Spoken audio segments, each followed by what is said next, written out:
Hi everyone, it's Sharon here from the Trainers Training Company, and welcome to my Tuesday tips session. A little bit later than originally planned today, due to basically, I won't lie to you, I've just had my nails done and took a little bit longer than I thought it was going to, hence being a little bit late, but had to come back in and set everything up again. But here we are, and happy to be here. So, in today's session, I want to talk about my best advice for starting a training business, because every day I get emails, I get messages, I get people maybe who will fill in the contact form on my website, and they contact me and they say, I'd love some advice on getting started. I've just started out as a freelance trainer. What advice do you have for me? And I will always say, oh, that's a really, really big question, and answer it as best I can in an email, or I might refer them to one of the many products and services and programs or blogs on the website. But it is a big question. And there are so many things that potentially you need to think about. And let's face it, there's no shortage of advice out there on the things you could do to start a training business. There's websites you can look at, obviously my website included, the Trainers Training Company. There are blogs you can read, books you can read. You can go to YouTube. There's going to be loads and loads of videos on there. There's social media, etc., etc., etc. And quite honestly, that the sheer amount of advice that is out there can be a little bit overwhelming. So what I thought I would do today is just kind of distill all that advice into maybe some of the key areas that you need to think about. These are some of the things that certainly I found particularly helpful when I started my business, and certainly the things that I've learned over the years and the things that I help my clients work through all the time. So let's dive into these. Number one, the first thing you need to think about is you need to do the boring groundwork and lay the foundations for your training business. And what I mean by the boring groundwork is that, and I was no exception to this when I first started out, I think what we want to do is we want to get to the exciting bit. We want to go out and we want to start meeting potential clients or picking up the phone or all those sorts of things. And actually, there's a big danger that we go off and do that without paying attention to the boring fundamentals. And the boring fundamentals are really spending some time really working out, who are you? What are you about? What kind of training are you going to deliver? And who are you delivering it to? Because if you don't know that, and if you don't know the answers to those fundamental questions, what you might find is that you go dashing off in the wrong direction. Or, and this is something that very definitely happened to me when I first started out, I went to countless networking events, and one of the questions that people would always ask me would be, oh, so what do you do? And I would kind of stare at the floor and kind of mumble something about being a trainer. And really, probably the person that I was talking to was none the wiser in terms of who I was, what I was about, and who I could help. So before you go dashing off and you go off and do all the kind of more exciting stuff that you believe will lead to you getting clients, spend some time really doing the boring groundwork. That's point number one. Point number two is don't get distracted by the feeling that you've got to get your website done, you've got to get a logo done, you've got to get social media profiles done, and everything has to be bright and shiny and all the rest of it. I'm not saying those things are not important in the long term. Of course they are, but they are probably not as important as you think they are when you first start a business.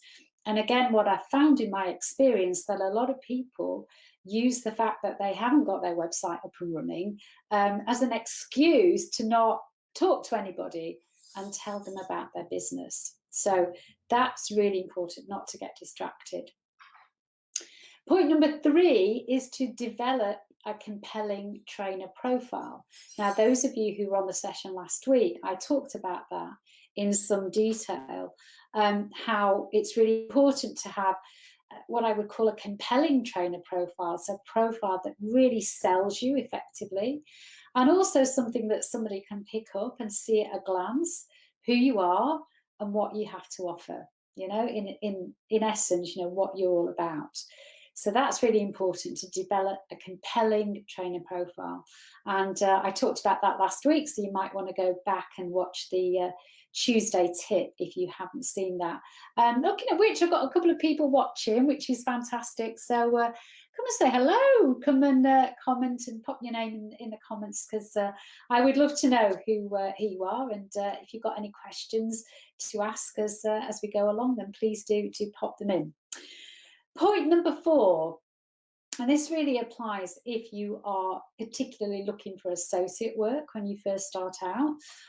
What I would suggest you do, and this was something again that I found particularly helpful when I was looking for associate work in the early days, is to develop a system for reaching out to training companies and sending your profile and sending an email, etc., etc. Because ultimately, reaching out to training companies and looking for associate work is a numbers game. And the law of averages will tell you that the more you do of that, then the more successful you are going to be.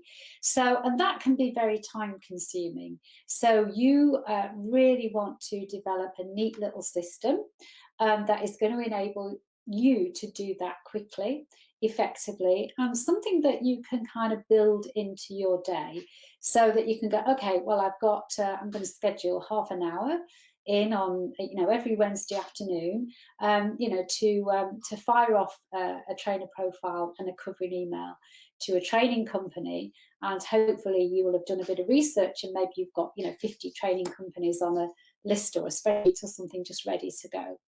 So yeah, important to have a system to enable you to reach out to training companies quickly and effectively.